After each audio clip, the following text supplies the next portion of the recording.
दुनिया को है फिर मार का रूह बदन पेश, तहजीब ने फिर अपने दरिंदों को उभारा। याद रखें कि इंसान अगर दरिंदगी पे आ जाए तो इस कुर्रे अर्ज का सबसे खौफनाक दरिंदा है। इसलिए मेरी दानिश में चंद गुजारिशात हैं, इनको अपना लें ताकि अपनी बच्चियों की हिफाजत को हम खुद यकीनी बना सकें। किसी भी सूरत आपने अपनी बच्ची को किसी मेल टीचर से स्पेशली ट्यूशन नहीं पढ़ानी, खा वो उम्र रसीदा हो खा वो जवान हो। कारी साहब के पास नहीं भेजना, खा वो उम्र रसीदा हो खा वो जवान हो। कोशिश करें कि आपकी बच्चियों को कोई खातून ही पढ़ाए, और उनके घर भी पढ़ने भेजें तो उस घर के बारे में भी पहले छानबीन करें कि उस घर का माहौल कैसा है जहां आप अपनी बच्ची को ट्यूशन पढ़ने के लिए भेज रही हैं। खुद छोड़ के आए, खुद लेके आए, रास्ते में भी किसी पर इन्हिसार नहीं करना। जब आपकी बच्ची थोड़ी जवान हो जाए, छोटी भी हो, तो मैं कहता हूं कि आप बच्चों को बाहर भेजने की हरगिज जरूरत नहीं, क्योंकि बाहर किस किस्म के जानवर मौजूद हैं, किस किस्म के सफाकियत के वाकयात सुनने को मिल रहे हैं कि अब एक लम्हे भी आप अपने बच्चों को अपनी नजर से ओझल मत करें। दुकान पर चीज लेने के लिए किसी सूरत भी मत भेजें। बुजुर्ग माएं यही कहती होती थी कि बेटी पैदा होते ही जवान होती है। अपनी बच्चियों को तंग लिबास या कम लिबास कपड़े पहनकर बाहर गली में तो हरगिज नहीं भेजना, और कोशिश करें कि उन्हें बचपन से ही पूरे कपड़े, कुशादा कपड़े पहनने की आदत डालें, क्योंकि आदत फिल मौत होती है। बड़े होकर फिर उसे ज्यादा समझाना नहीं पड़ेगा। और छोटी बच्चियों को उन्हीं की तरह के कपड़े पहनाएं, उनसे सादगी मत छीनें। उन्हें सुर्खी पाउडर लगाकर बड़ी खवातीन की तरह तैयार मत करें, ताकि उनकी मेंटली ग्रोथ ही इस तरह की हो, ज्यादा फैशनेबल ना बन जाएं बड़ी होकर। इस तरह छोटी छोटी चीजों के साथ हमने उनकी तरबियत करनी है। मिसाल के तौर पे अगर भाई बहन हैं तो उनको इकट्ठे मत नहलाएं। माइट भी पॉसिबल आप मेरी नुक्ते नजर को नैरो माइंडेड दकियानूस कह सकते हैं, लेकिन यकीन माने कि जिस कदर दिल डर गया है, ये सारी चीजों की एहतियात करना बहुत जरूरी है। कोशिश करें कि बच्चियों को उनके बाप के सामने भी कभी भी उनके कपड़े मत उतारें। खा वो बेटी है, लेकिन बेटी पैदा होते ही बेटी है और उसके सतर का पर्दा है। किसी भी सूरत उन बच्चियों को भाइयों के साथ हरगिज न नहलाएं। साथ में सोना तर्क करें, बिल्कुल ना सोएं। छोटे होते से ही उनकी ट्रेनिंग इस तरह करें। और अगर बालिग हो जाएं या करीबुल बालिग हों तो फिर तो किसी सूरत भी ये जो महरम रिश्ते भी है ना, कजन है, फुफा है, खाला है, किसी के साथ भी बाइक पे मत बिठाएं। अगर बिठाना मजबूरी बन जाए तो बीच में किसी और बच्चे को बिठाएं।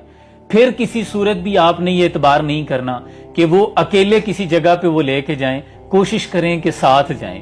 किसी एक लम्हे भी आपने उन्हें अपनी नजर से ओझल नहीं करना। और बच्चियां हों या बच्चे हों, हाथ का मजाक उनके साथ कोई ना करे। इस चीज को ममनू करार दें। कोई अंकल हो, उसका टीचर हो, कोई भी रिश्तेदार हो, उसके गाल को हाथ लगाए, गोद में बिठाए या किसी भी तरह का मजाक करे, इस चीज को सख्ती से मना करें कि हाथ का मजाक मेरे बच्चों के साथ कोई ना करे। और सख्ती करें। अगर कोई रिश्तेदार आपको कहता है कि आप गलत सोच रही हैं या आपकी नुक्ता नजर सोच बहुत तंग हो गई है, गंदी हो गई है, तो उन्हें कहें कि हमें ये इल्जाम कबूल हैं, लेकिन जिस तरह का मुआशरा चल रहा है ये चीजें जरूरी हो गई हैं। और यहां तक कि भाइयों को बहनों के कमरे में जाने की इजाजत ना हो। उनकी अपनी चीजें होती हैं, अपनी प्राइवेसी होती है, इसलिए वो भी उनके कमरों में ना जाएं। उनके साथ इस तरह के मजाक ना करें कि गुत्तम गुत्ता हो, मजाक मजाक में गले में हाथ डाल रहे हो। दोनों की तरबियत करनी है, और बेटियों की तो एक्स्ट्रा है, क्योंकि कुरान ने इनको प्रोटोकॉल दिया है कि इनकी हया का मेयार और है। इनको तो सफा मरवा में दौड़ने की इजाजत नहीं कि इनकी जेबो जीनत वाजिया ना हो। जबकि वक्त का वली भी हो, इमाम भी हो, बड़े से बड़ा कोई अल्लाह का परहेजगार बंदा हो, तो फिर भी सफा मरवा में उसने दौड़ना है, खा वो बुजुर्ग है खा वो जवान है। लेकिन बेटियों को इजाजत नहीं। क्यों? इनका प्रोटोकॉल है। इनको तो नमाज पढ़ने का हुक्म भी पिछले कमरे में दिया गया है। अगर कमरे में पढ़े ज्यादा सवाब है, पिछले कमरे में पढ़े उससे भी ज्यादा सवाब है, और कमरे के कोने में पढ़े तो ज्यादा सवाब है। क्यों?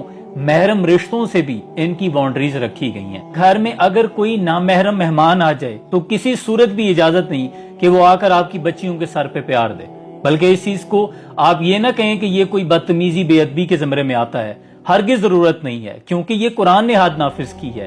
प्यार के साथ बात ना करे, इसकी जुबान में करख्तगी हो दूसरे लोगों के लिए। अपनी बेटियों को लोगों की नजरों से छुपा के रखें। उन्हें इल्म ही ना हो कि उस बेटी का कद कितना है, वो छोटी है, बड़ी है, मोटी है, किस तरह की नजर आती है।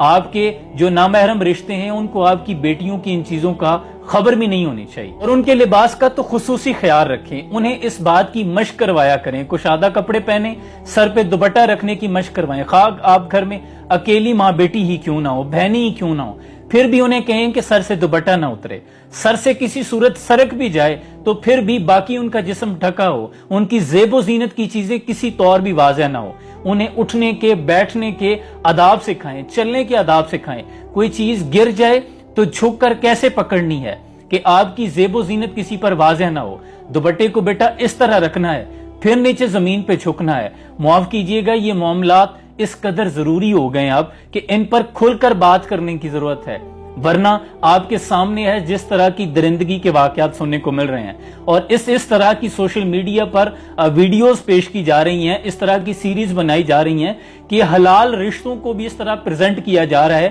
کہ سب کچھ درندگی کی طرف جان بوجھ کر دھکیلا جا رہا ہے، جان بوجھ کر فحاشی کو عام کیا جا رہا ہے۔ اس طرح کا مواد سوشل میڈیا پر موجود ہے کہ اللہ مان و اللہ فیض، اللہ یاذ باللہ، اللہ کی پناہ۔ خدا کے لیے اپنی بچیوں کی حفاظت کو خود یقینی بنائیں، دوسروں پر کسی صورت بھی آپ نے اعتبار نہیں کرنا، ماں باپ خود اس بات کو یقینی بنائیں۔ ماں کا اس حوالے سے بہت عظیم رول ہے، بیٹی کبھی مریم، کبھی حوا، کبھی زہرا، عورت نے ہر دور میں قوموں کو سنوارا۔ یہ ماؤں کا رول ہے کہ وہ اپنی بچیوں کی بہترین تربیت کریں، ان کے گھر میں رہنے کے ماحول کو لیمٹس میں لے کے آئیں، ہر چیز کو مینج کریں۔ آپ کر سکتی ہیں کیونکہ اللہ نے آپ کو یہ ہنر دیا ہے۔ سلام پہنچے۔